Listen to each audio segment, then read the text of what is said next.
اعوذ باللہ من الشیطان الرجیم بسم اللہ الرحمن الرحیم وما تکون فی شان، اور نہیں ہوتے آپ کسی بھی کیفیت میں، وما تتلو منہ من قرآن، اور نہیں پڑھ رہے ہوتے آپ قرآن میں سے کچھ بھی، ولا تعملون من عمل، اور اے مسلمانوں نہیں عمل کر رہے ہوتے تم کوئی بھی اچھا عمل، الا کلنا علیکم شہودا، مگر یہ کہ ہم حاضر ہوتے ہیں، موجود ہوتے ہیں تمہارے اس عمل پر، گواہ ہوتے ہیں، استفیدون فیہ، جب کہ تم اس میں مصروف ہوتے ہو۔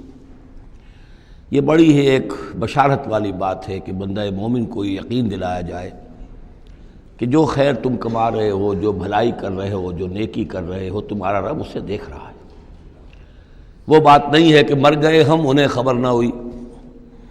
اللہ تعالیٰ تو تمہاری ہر جو بھی ایثار اور قربانی جو بھی تم اللہ کی راہ میں کر رہے ہو وہ خود دیکھ رہا ہے، موجود ہوتا ہے۔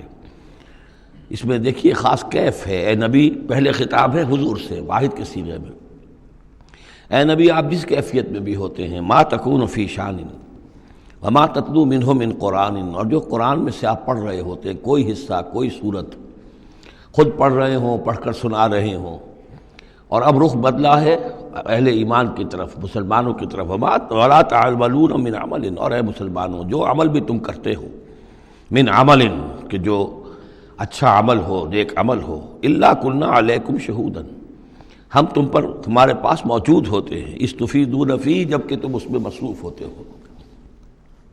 وما یعزب عن ربک، اور نہیں غائب ہوتا آپ کے رب سے، من مثقال ذرۃ فی الارض، زمین میں ایک ذرے کے برابر بھی کوئی شے، ولا فی السماء، نہ آسمان میں، ولا اصغر من ذالک، نہ ہی اس سے کم تر کوئی شے ہے، ولا اکبر، نہ اس سے بڑی، الا فی کتاب مبین، مگر یہ کہ وہ ایک روشن کتاب میں درج ہے۔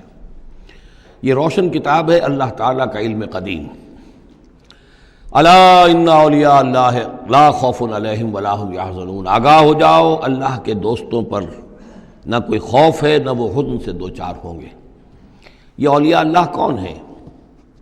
یہ کوئی علیحدہ سپیشیز نہیں ہے، علیحدہ نوع نہیں ہے، انسانوں ہی میں سے صاحب ایمان، جو ایمان حقیقی سے بہرہ مند ہوں، جن کے دلوں میں یقین پیدا ہو چکا ہو، اور جو اللہ کے فضل و کرم سے مقام احسان پر فائز ہو چکے ہوں۔ ان تعبد اللہ کانک تراہ فإن لم تکن تراہ فإنہ یراک، وہ اولیاء اللہ ہیں۔ اللہ ولی الذین آمنوا یخرجہم من الظلمات الی النور، یہ ہم سورہ بقرہ میں پڑھ آئے ہیں، آیت الکرسی کے فوراً بعد۔ اللہ ولی ہے اہل ایمان کا، انہیں نکالتا ہے اندھیروں سے روشنی کی جانب، اور اہل ایمان ولی ہیں اللہ کے۔ الا ان اولیاء اللہ لا خوف علیہم ولا هم یحزنون، اللہ کے دوستوں پر، ساتھیوں پر۔ اب ظاہر بات ہے جو اللہ کا دوست ہوگا اس کے اندر اللہ کی غیرت ہوگی، وہ اللہ کے دین کو پامال دیکھ کر تڑپ اٹھے گا، اللہ کی شاعر کی بے حرمتی ہو رہی ہو وہ اس کو برداشت نہیں کر سکے گا، وہ تن من دھن لگا دے گا اللہ کے دین کو غالب کرنے کے لیے، وہ ہوگا اللہ کا ولی۔ یہ تو نہیں کہ صرف کوئی ایک لبادہ اوڑھ لیا ہو، ایک لباس جو ہے پہن لیا ہو، اور صرف جو ہے خاص قسم کی شکل بنا لی ہو تو وہ اولیاء اللہ ہو جائیں گے۔ اولیاء اللہ تو وہ ہیں کہ جو واقعتاً اللہ کے ساتھ وہ تعلق رکھتے ہیں وفاداری کا، تو وہ ہیں اولیاء اللہ۔ اور یہ کون ہے اولیاء اللہ؟ اگلی آیت نے اس کی خود وضاحت کر دی، الذین آمنوا وکانوا یتقون۔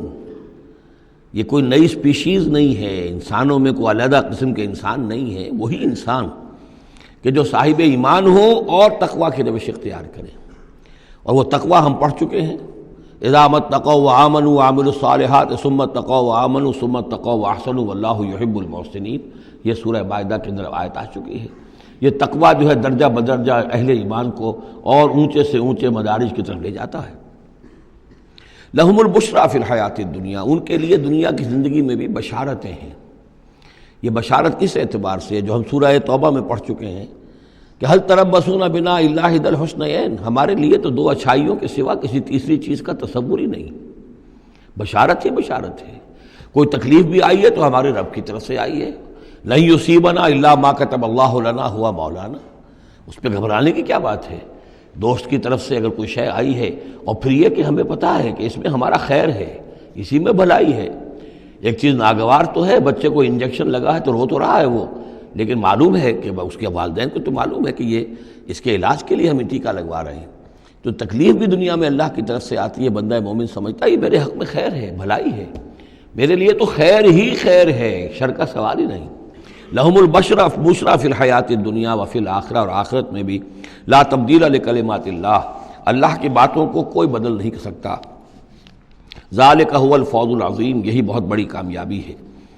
ولا یحزنک قولہم، اور اے نبی ان کی بات سے آپ رنجیدہ نہ ہوں۔ ان العزت للہ جمیعا، عزت کل کی کل اللہ کے اختیار میں ہے، اللہ کے ہاتھ میں ہے۔ هو السمیع العلیم، وہ سب کچھ سننے والا اور جاننے والا ہے۔ الا ان للہ من فی السماوات ومن فی الارض، آگاہ ہو جاؤ اللہ ہی کی ملکیت ہے اور اللہ ہی کا ہے جو کچھ بھی ہے اور جو بھی ہے آسمانوں میں اور جو بھی ہے زمین میں۔ وما یتبع الذین یدعون من دون اللہ شرکاء، اور یہ لوگ جو اللہ کے سوا کسی اور کو پکار رہے ہیں وہ کوئی شرکاء نہیں ہے جنہیں وہ پکار رہے ہوں، اور نہیں تو ان کا اتباع کر رہے۔ ان یتبعون الا الظن، وہ تو ظن ہے، اٹکل پچو ہے، ان کے اپنے تصورات و توہمات ہیں۔ ان یتبعون الا الظن وان هم الا یخرصون، وہ صرف ظن و تخمین اور اٹکل پچو کے پیچھے پڑے ہوئے ہیں۔ هو الذی جعل لکم اللیل لتسکنوا فیہ والنہار مبصرا، وہی ہے جس نے تمہارے لیے رات کو بنا دیا ہے تاکہ تم اس میں سکون پکڑو، آرام کرو، استراحت ہو، اطمینان اور سکون ہو۔ والنہار مبصرا، اور دن کو بنا دیا دکھلانے والا، روشن، تاکہ اس میں تم کام کرو، اپنی معاشی جدوجہد کرو۔ ان فی ذلک لآیات لقوم یسمعون، یقیناً اس میں آیات ہیں، نشانیاں ہیں ان لوگوں کے لیے جو حقیقتاً سنتے ہوں۔ قالوا اتخذ اللہ ولدا سبحانہ، انہوں نے کہا کہ اللہ نے اولاد اختیار کی ہے، وہ پاک ہے اس سے۔ هو الغنی، وہ بے نیاز ہے۔ یہ لفظ یہاں بہت اہم ہے، غنی، بے نیاز ہے، اس کا کیا تعلق ہے اولاد نہ ہونے سے؟ اصل میں انسان کو اولاد کی تمنا اس لیے ہوتی ہے کہ اسے یہ معلوم ہے کہ مجھے مرنا ہے، میں تو فانی ہوں، میری اولاد کے ذریعے سے میرا نام زندہ رہے گا۔ انسان کے اندر جو ایک خواہش ہے کہ میرا نام باقی رہے، میری یاد باقی رہے، تو اس کا تسلسل ہے جو اولاد کے ذریعے سے۔